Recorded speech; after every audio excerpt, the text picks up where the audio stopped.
Hello সবাইকে, আমি দেবশ্রী। তোমাদের আমার আরও একটা ব্লগে অনেক অনেক ওয়েলকাম।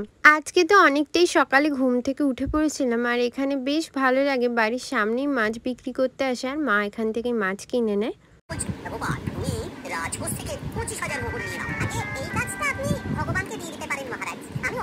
তারপরে কফি খেয়ে নিচ্ছিলাম, আর তখন বাজে 7:30। আমাদের বাড়িতে দিদা এসেছিল ভাত নিয়ে। প্রতিদিন সকাল সকাল দিদা রান্না করে আমাদের বাড়িতে চলে আসে কিছু না কিছু আমাকে আর মাকে নিজে হাতে খাইয়ে দেওয়ার জন্য। আমি তো এত সকালে কখনোই ভাত খাই না, আর অন্য দিন তো আমি এত সকালে ঘুম থেকে উঠি না, কিন্তু আজকে দিদা এতটা ভালোবেসে যত্ন করে আমাকে আর মাকে খাইয়ে দিচ্ছিল, তাই জন্য আমিও খেয়ে নিচ্ছিলাম।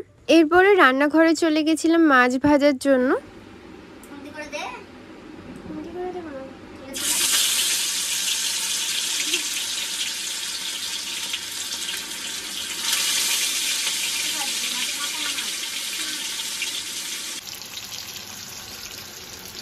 আজকে দুপুরে তো শুধু ভাত, মাছের তরকারি আর বেগুন ভাজাই হবে, তাই মাকে বলেছিলাম আমি রান্নাটা করে নেব, কারণ আমার মা তো বাগানে গাছ লাগাতেই ব্যস্ত ছিল। আজকে অনেকগুলো নতুন নতুন গাছ লাগিয়েছিল মা বাগানে।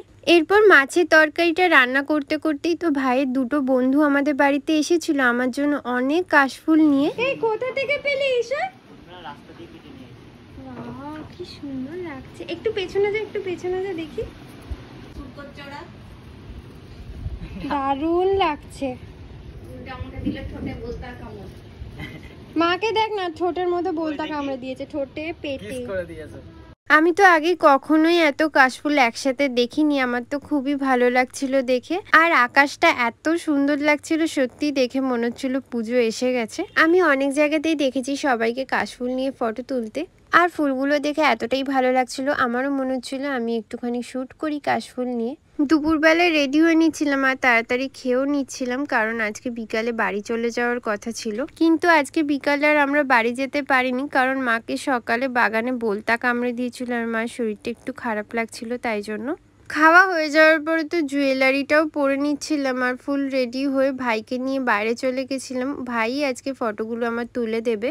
আজকের এই মেকআপ লুকটা তোমাদের সবার কেমন লাগলো আমাকে অবশ্যই কমেন্ট করে জানিও। কিন্তু বাইরে এতটাই রোদ যে ভালো ফটো তুলতেই পারছিলাম না, তাই জন্য বাড়িতেই চলে এসেছিলাম কয়েকটা ফটো তুলে। এই দেখো, কালুও চলে এসেছিল আমাদের বাড়ির সামনে। আমার মা সকাল থেকে বিস্কুট নিয়ে বসেই আছে যে কখন কালু আসবে আর ওকে বিস্কুট খাওয়াবে। ও আসার পরে মা ওকে বিস্কুটটা খাইয়ে দিয়েছিল। তারপরে তো পুরো বিকালটা বাড়িতেই ছিলাম। সন্ধ্যের দিকে তো ভাইয়ের বন্ধুরা এসেছিল, ওদের সাথে একটু গল্প করছিলাম, আর মা চাউমিন বানিয়েছিল, আমরা সবাই মিলে একসাথে খেয়ে নিচ্ছিলাম।